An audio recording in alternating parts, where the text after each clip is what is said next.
everyone, and welcome to another session of Building Blocks. I'm Judy Brown from the Little Fabric Garden, and I got a cute little project for you today. With Christmas approaching very quickly, we decided to do a little Christmas project, and this is what we are going to do today. And Christmas is always kind of magical, and when we start to put this together, you are going to see that this is a little magical itself. So let's get started, and I will tell you what you need. All right, so you are going to need 1/3 of a yard for the lining fabric, and I chose this for this one. And the lining, of course, is inside.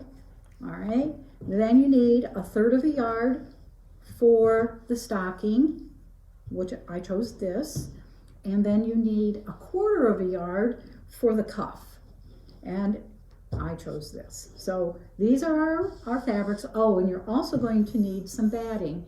You're going to need two 12 by 21 pieces of batting for this. And you'll see why in just a few minutes. All right, so now we are going to get started on this magical little stocking.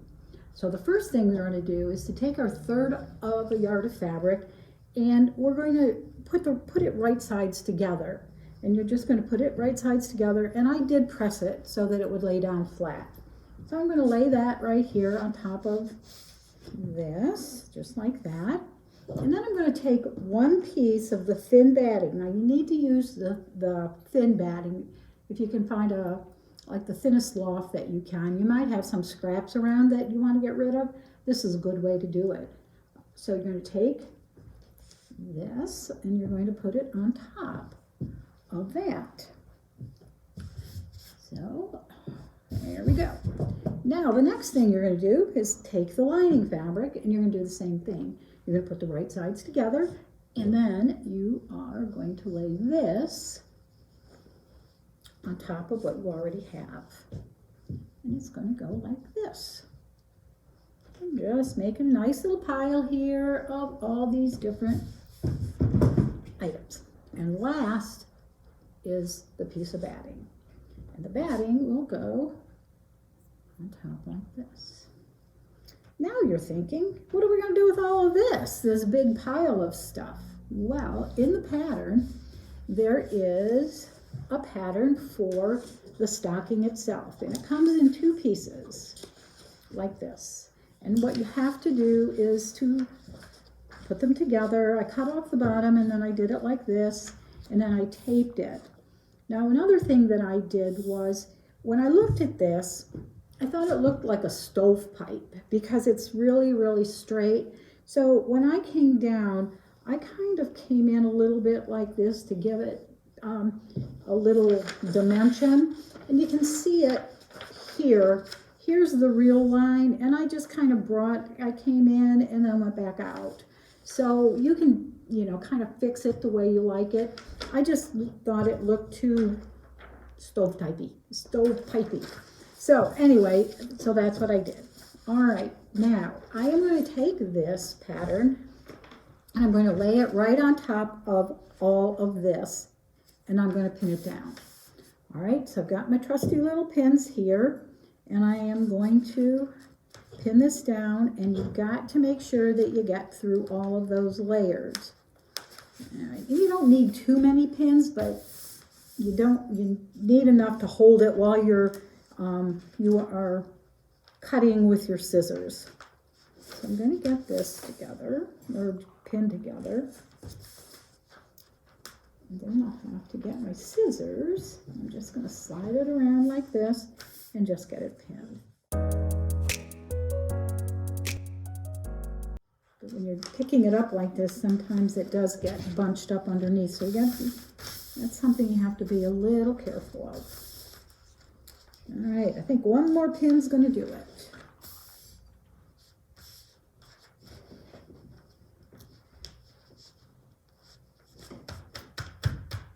And there we go. All right, so I have my scissors, and you're really going to need some good scissors for this. So, make sure that they're your good sewing scissors. And I'm just going to cut this out and go through all of those layers. So we have like 6 layers here we're going through, so you really do need to have some good scissors.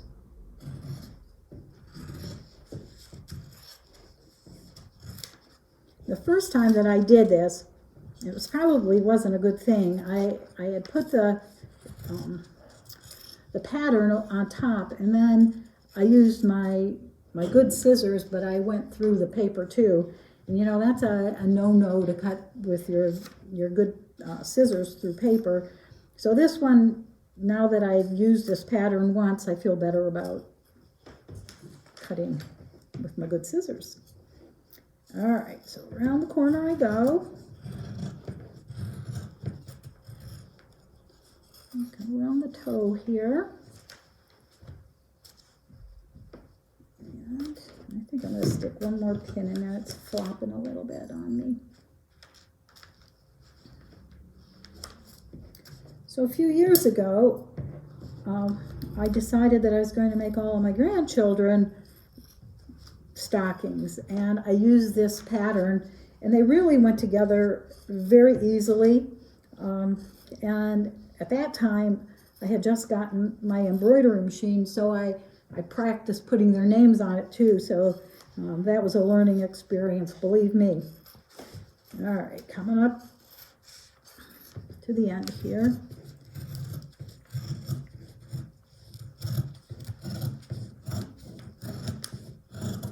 Okay, so got that done. I'm just going to move this out of the way and take these pins out right now so that I can get this pattern off.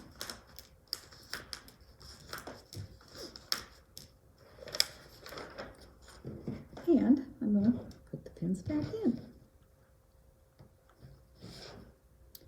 I'm going to hold all of these together.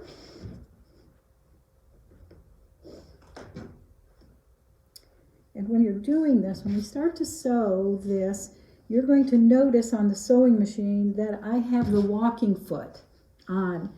You know, like if you're doing quilting, you use the walking foot. Well, because we've got all of these layers, it is a very good idea to use your walking foot on your machine, because it just makes everything kind of move together and works out very, very well. So I'm going to take this over, I'm going to move this out of the way, I'm going to take this over, we're going to start to sew it. And we are going to just come right down the side and around the toe and back up. And that is how we are going to sew it. And I decided, it does call, the original pattern did call for 1/4 of an inch, like, you know, most quilting things do.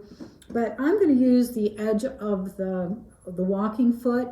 It's going to give me a wider, you know, seam allowance, but I just feel more comfortable doing it that way. So that is what we're going to do. So let me get this under here. Do this. Do a little back stitching. I have to watch my speed on this because the table just jiggles if I go too fast. So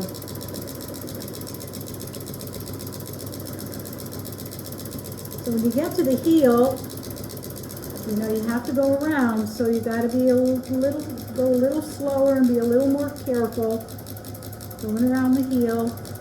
In fact, I'm going to just pick it up a little bit and do it like this just to make sure that we're okay. Whoops. And you have to do the same thing at the toe.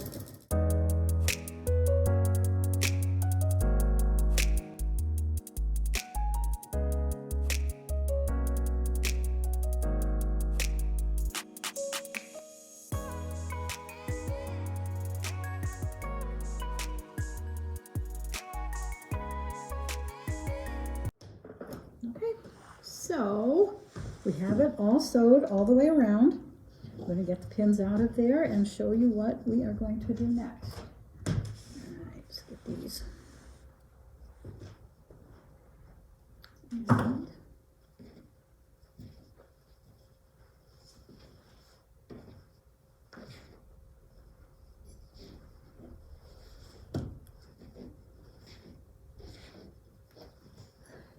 So I am going to do just a little snipping, and I'd rather be really careful, like around the curves here, going in and going out.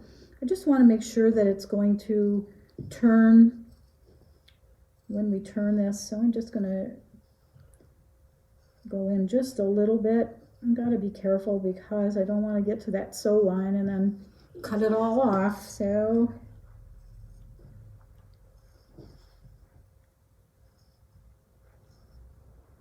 sometimes that happens.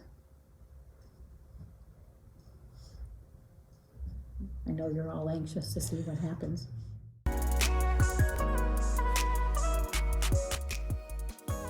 All right, so here's what we have. So now what I'm going to do is to put my hand in the lining, where the lining is. And I'm going to go in there and I am going to grab a hold of the toe and I'm going to pull it through like this. All right, so let me get the toe out and heel out. All right, so there's the line. Pretty cool. Now I'll take my little hand and I'm going to put it back in, this time where the regular fabric is.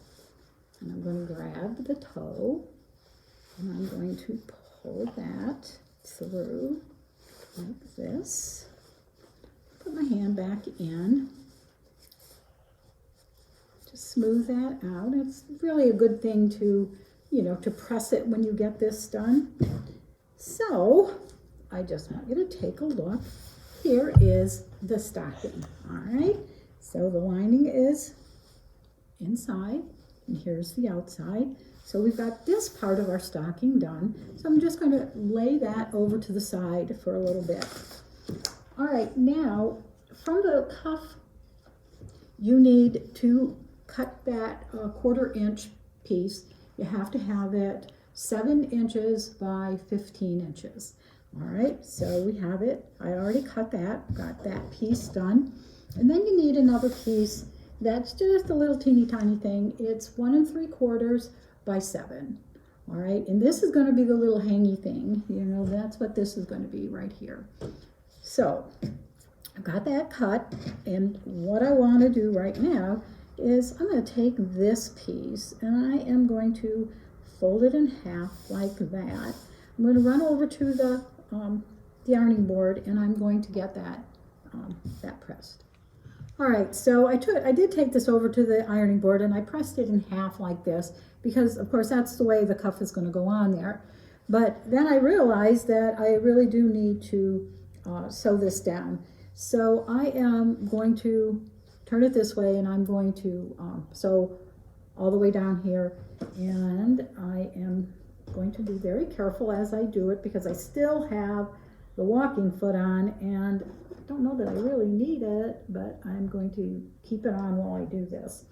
And if not, if you're not comfortable doing that, just take it off and put the 1/4 inch on. The reason that I didn't do that is because I know that I have to sew it to this, and there's a lot of bulk there that the walking foot will definitely help me. So that's why I decided just to leave it on. Didn't want to mess around too much. So okay, here we go. I'm going to try and get this done. Now there are some people that like to sew all the time with their walking foot. I'm not so much, but all right, so I'm gonna get this cut, and okay, so now it looks like this, and I am going to take this back over to the ironing board, and I'm going to press this like 1/4 inch this way, so that it'll be easier for me after I get it sewed on. And you'll see in a minute, I learned when I did this one, I should have folded it over before I sewed it on. So anyway, so that's what I have to do with that. And this, there's a couple different ways that you can do this. And of course, I decided I was going to do the easier way. You can, you can sew it together this way, and then you have that long tube and you can stick the safety pin in and pull it through. But I decided I was going to be quite lazy and I was going to do it this way. So I pressed it like this, and then I brought this in, and then I brought this into the middle, and then I pressed it, and then I sewed it down. So I'm just going to stick a couple little pins in here right now, and I do think that I'm going to take it over to the machine and I'm going to sew that down so that that part is done, and then I'll go press it when I press the other piece. All right. I think I've got it. Okay, let's try this.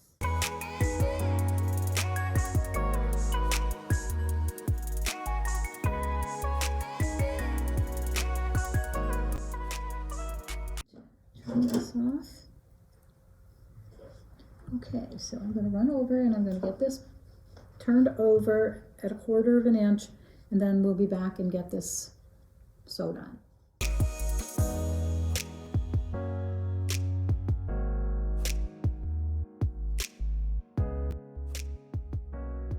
All right, so while you were gone, I had to do some rearranging, and I did get this pressed and got it sewed, but I forgot that there was also a piece of thin batting we needed for the cuff. So this piece of batting was cut at 4.5 by 15, and I went back and sewed it over top of that. So here we have this piece, and it's going to fit on here, and I took that little piece for the little hangy thing and the hanger, and I pinned it in place right here. So now I'm going to take this, and I hope this goes well, because sometimes things don't always work the way I want them to. And this is going to go in here like this, and I want to get these seams matched up the best I can, so give me a second here and I will try and do that.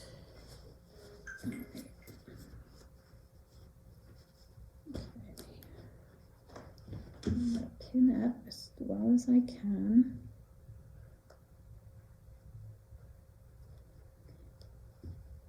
Now the original pattern that I had a few years back, the top of the stocking was also wider, so I did have to adjust the cuff a little bit in size, and it might not, be perfect. So looks might be a little bit big, but I think it's still going to work. Might have a pucker in it a little bit.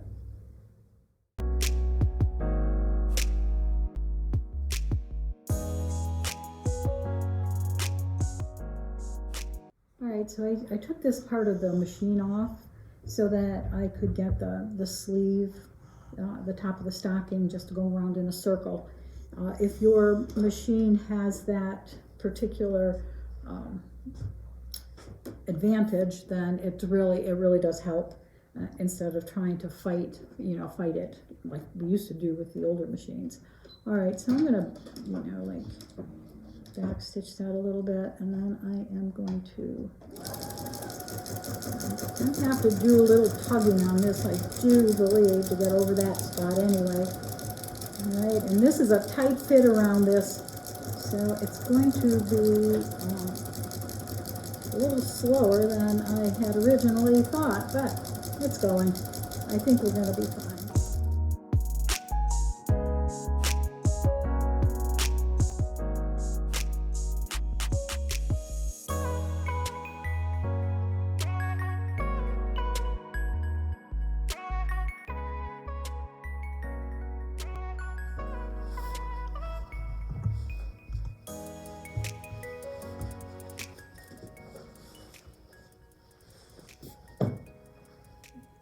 Out of there.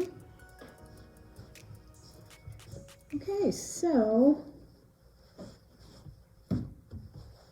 here we go, and this is what it looks like. You're going to have to press it down. I will press this down again, a little bit better. And then what I did on this one was I put it back on the machine, and I stitched it down in the ditch all the way around, and that held it in place. So here's your stocking, and like I said, just kind of pull it down so you get it even all the way around that batting that's in there, and then you can, you know, like sew around on the ditch, and there you have, you know, like a magical Christmas stocking, and you can make a bunch of them. All right, well, I hope you enjoyed it. You know, have a good holiday season, and stop back and see us again.